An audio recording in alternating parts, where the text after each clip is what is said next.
নমস্কার বন্ধুরা, রাধে রাধে অনিশের চ্যানেলে তোমাদেরকে সবাইকে স্বাগতম। তো আশা করি বন্ধুরা তোমরা সবাই ভালো আছো আর আমরাও ভালো আছি। তো চলো তোমাদের ভালোবাসা আর আশীর্বাদ নিয়ে আজকের দিনটা শুরু করে। আশা করি তোমাদের ব্লগটা অনেকটা ভালো লাগবে, স্কিপ না করে পুরোটা দেখবে। তো বন্ধুরা, এই ফুলের গাছটা মন্দিরের পাশে ছিল। তো আমি নার্সারি থেকে যেভাবে নিয়ে আসি মাটি সহ করে ওইভাবেই ছিল, তো শুকিয়ে যাচ্ছিলো। তাই এই ড্রামটার মধ্যে লাগাই দিলাম। এখানে আবার মাটি দিব, মাটি দিয়ে সুন্দর করে জল দিব, আবার সুন্দর করে ফুটবে। তো জল দেওয়ার পরে একটু গাছটা আর কি তাজা হয়ে গেছে। দেখো এগুলোতে দেখছো তোমরা কালকে যেখানে শসা নিয়ে আসে, তো এগুলো এখন শুকানোর পালা।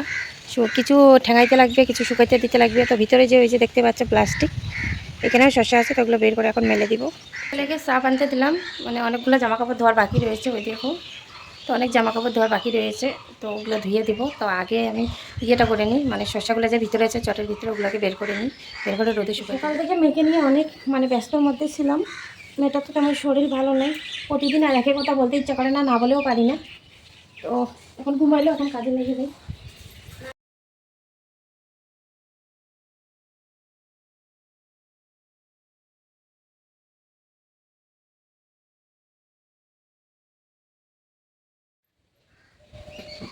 তো বন্ধুরা, এখানে অনেক কাপড় রয়েছে, মানে এগুলো মেয়ে হিসু করে দিয়েছে। আর বুঝতেই তো এখন মেয়ে বড়ো হয়ে গেছে, আর একটু একটু করে সব কিছু খাচ্ছি। তখনও তার আমি একটু একটু মনে করো চেঞ্জ হয়ে গেছে। বাচ্চা কাচ্চা যখন হিসু দিয়ে দেয় তখন একটু কীরকম লাগে, তাই আমি মানে আমরা হিসু দিয়ে দিলেই আমি দিই।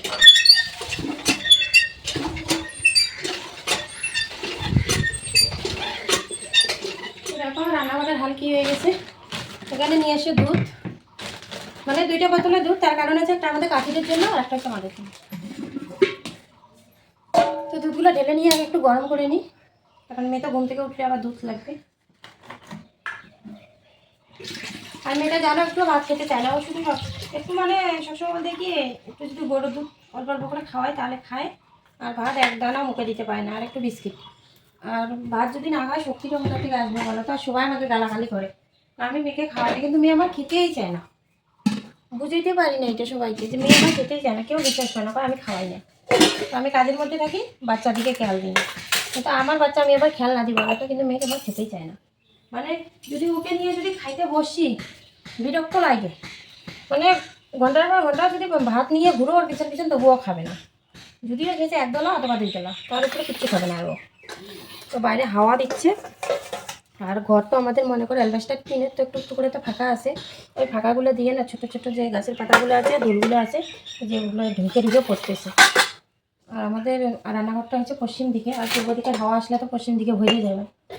এবার ভাবতেছি হয়েছে যেগুলো ফুটো ফুটো একটা ফাঁকা ফাঁকা আছে, ওগুলো এবার এই যে কতগুলো যে পুরোনো বস্তাটা আছে ওগুলো দিয়ে মানে একটু মাটি মাটি দিতে লাগবে, তাহলে আর নোংরা ঢুকবে না।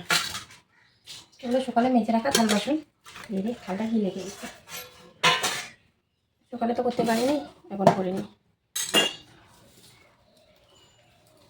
আর কাজ করতে করতে না আর করতে ইচ্ছে করে না, শরীরটা না ক্লান্তি লেগে যায়। মানে একটু মেয়েকে ঘুম পাড়াইতে পারাইতে আমিও একটু ঘুমাই গেছিলাম, শরীরটা এত দুর্বল হয়ে গেছে। তোমাদেরকে তো বলি তোমার কোমরে ব্যথাটা এখন বেড়ে গেছে, মানে উঠান তো আমি হিলে হিলে ঝাড়ে দিতে পারি না, আর হিলে হিলে ঝাড় দিলে এত কষ্ট হয় কি বলবো। দুধগুলো আগে জাল দিয়ে নিই, আর গরমকালও কইতে কইতে পড়ে গেল। আর দুধ এগুলো 9টা না 8টা না 9টার দিকে বলে ছাড়ছে গাই, তো ওগুলো যদি এখন গরম করে না রাখি প্রায় 11টা বেজে গেছে, পরে আমার ক্ষতি হয়ে যাবে, ক্ষতি বলতে কি ছুটে যাবে। এখানে দুধের উতরানি আসলো নাকি, গ্যাসের ওভেনটা তো স্লো করে গেছিলাম, এখনও উতরানি আসে নাই। তো না গ্যাসটা একটু বাড়িয়েই দিই, তাড়াতাড়ি হয়ে যাক, কারণ ওইদিকে আর এদিকে করলে না টেনশন হয়ে যায়। বলছিলাম না পূর্ব দিকের হাওয়ার পশ্চিম দিকে রান্নাঘর, দেখো গ্যাসের আগুন কী ঘরে দৌড়াচ্ছে। তো বলেছিলাম কালকে সবজি কি, এই যে কালকে সবজি একটা আছে মাছ, এখানে আছে লাউ, এগুলো তো আমি খাবো না। রাত্রের বাজারে যে 2টা ফুলকপি নিয়ে আসে, পরে এখন আলু দিয়ে ফুলকপি ভাজি করব।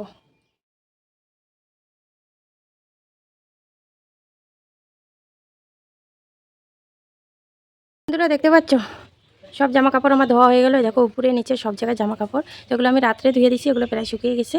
আর এই যে আর ওইদিকেও তো দিয়েছি, তোমরা জানো। তো চলো দেখো কি করতেছে, দেখছো এগুলো মেলে দিতে দিতে এত খিদা পেয়ে গেছে, আর কি বলবো, খুব খিদা পেয়েছে।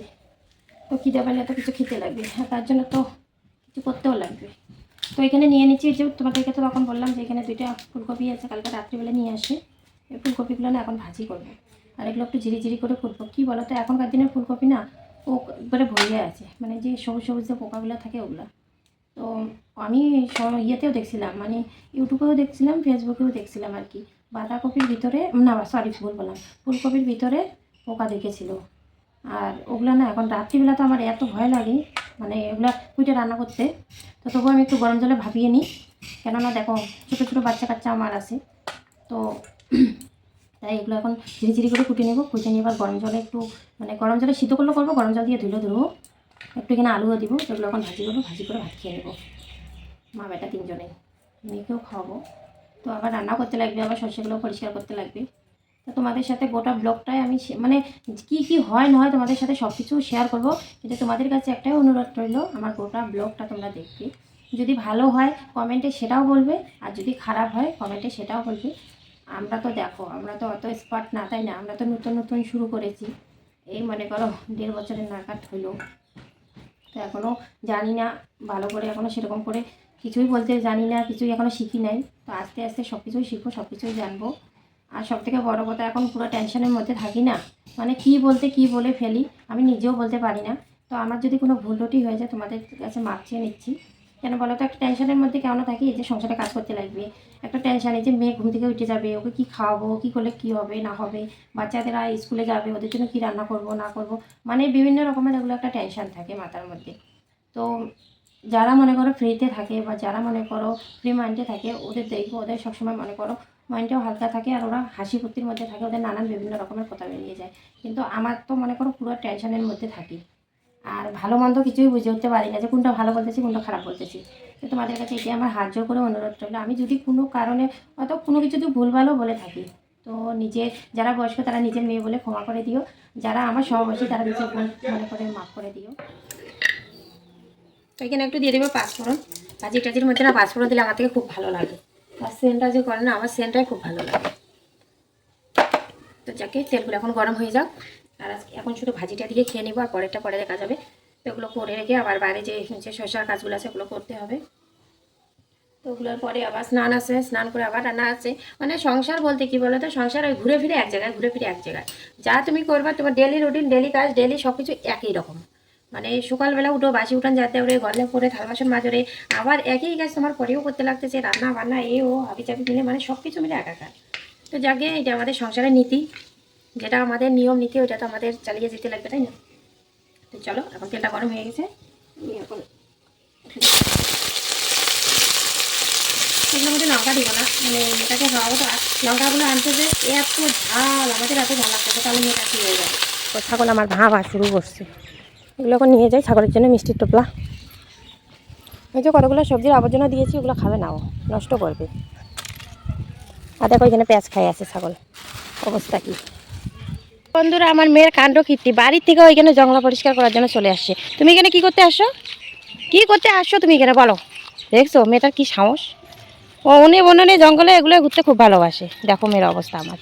বন্ধুরা, তোমাদের সামনে একটা নিয়ে আসবো খুব সুন্দর জিনিস। তো একজন বাড়িওয়ালা আসলো, তো আমি আর কি আমার বরকে ফোন করলাম, ফোন করার পরে জিনিসটা নেওয়া হলো। একটা সংসারের জিনিস, এটার খুব প্রয়োজন, মানে আমার যখনই কোনো কিছু প্রয়োজন হয় আমি মানুষের বাড়িতে দৌড় মারি, তো মানুষের কাছ থেকে অনেক কিছু শুনতে লাগে। তো এটা মিক্সার মেশিন, তোমরা দেখে বুঝতে পেরেছো। তো বরকে ফোন করলাম, তো প্রথমে আমাকে মানা করলো, কয় নিতে লাগবে না। তো আমাকে বলছে 2200 টাকা। তো আমি বলছি 2200 টাকা নিবো না। তো এটা মানে খুব অনুরোধ করতেছে ছেলেটা নেওয়ার জন্য। আর দেখুন আমার মেয়েকে নিয়ে ওরা কী করতেছে দুই ভাই। তো পরে এবার ফোন করার পরে 2-3 বার ফোন করলাম, তারপরে অনুমতি দিল। তো 1500 টাকা দিয়ে এটা নিলাম, জানি না লাভ হলো না লস হলো, আমি নিজেও বলতে পারি না। তো নিলাম প্রয়োজনীয় জিনিস, তো যাকে মনটা খুব খুশি খুশি লাগতেছে। নিয়ে নিয়েছি, এখন শস্য এগুলো যে মনে করো ভেঙে রাখা শস্য আছে, ওগুলো এখন চালবো। আর তার আগে কিছু শস্য আমি ঠেঙায় নেবো। তো আমি মাথা কাটাগুলো একটু দেখে নিই, কালকে সহ্য করেছি দেখো।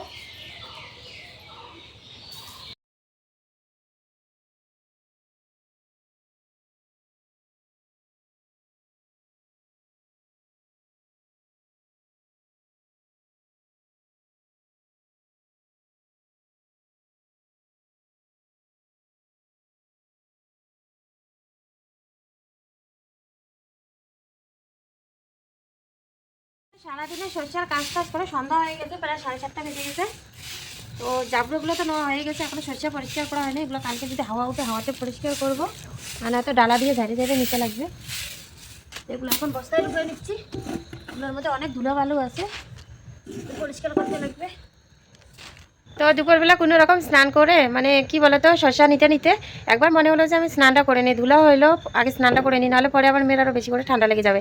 তো স্নানটা করে আমি খাইও নাই, ওই যে সকালের খাওয়া যে খেয়েছি 12টার সময়, আর খাইও নাই। না খাওয়া অবস্থায় আমাদের বৌদি আসছিলো, আমার বর আসছিলো, সবাই মিলে ধুম করে এগুলো ঠেঙায় নিলাম। তা নেওয়ার পরে সবগুলো বৌদিদেরকে জাবড়াগুলো দিয়ে দিলাম, কারণ আমি তো বাচ্চা নিয়ে ওগুলো দিয়ে রান্না করলে গায়ের মধ্যে ফুটে আসে, তো তাই বৌদিদেরকে দিয়ে দিলাম। আর যদি প্রয়োজন হয় বৌদির থেকে নিয়ে আসতে পারবো। তো দেখো মাথা টাতার অবস্থা আমার কী হয়ে গেছে, একবারে পাগলের মতন হয়ে আছে, কিচ্ছু এখনও করি নেই। তো এগুলো সব কিছু ঝাঁটটা দিয়ে ফ্রেশ হয়ে তারপরে মানে রান্না করব। তো বর এখানে নিয়ে আসছে ধূপগুড়ি থেকে মেয়ের জন্য দেশি মুরগির ডিম, মানে বাড়িতে যে দেশি মুরগিগুলো আছে ওগুলো ডিম করে মেয়ের জন্য নিয়ে আসে। মেয়ে তো আর কোথায় খাবে, ওদেরকে রান্না করে দিব। ও তো খাইতেই চায় না, খাইতেও পারে না, খাইতেও চায় না। দুটো তোমাদের সাথে আরেকটা জিনিস শেয়ার করি, এগুলো কি বলো তো, এগুলো তোমরা অত সহজে বুঝতে পারবে না, কেউ হয়তো আইডিয়া করবা লবণ, কেউ হয়তো আইডিয়া করবা অন্য কিছু। তো এগুলো হচ্ছে চিনি। তো আমি যে মিক্সার মেশিনটা নিয়েছিলাম, তো আমাকে মানে পরীক্ষা করাইলো, কড়াই নষ্ট আছে নাকি, তো চিনি নিল, চিনিগুলো এক ইয়েতে মানে গুঁড়া করে দিল, বলতেছে খারাপ না ভালো, এটা পরীক্ষা করার জন্য। তো ঠিক আছে, ঠিক আছে বন্ধুরা, আজকের ভিডিওটি কেমন লাগলো বলিও। যদি ভিডিওটি ভালো লেগে থাকে তো লাইক কমেন্ট শেয়ার করে চ্যানেলটাকে সাবস্ক্রাইব করে দিও। আর সবার কাছে অনুরোধ রইল আমার ভিডিওটা স্কিপ না করে পুরো ব্লগটা দেখবে। তো tata, bye bye, good night.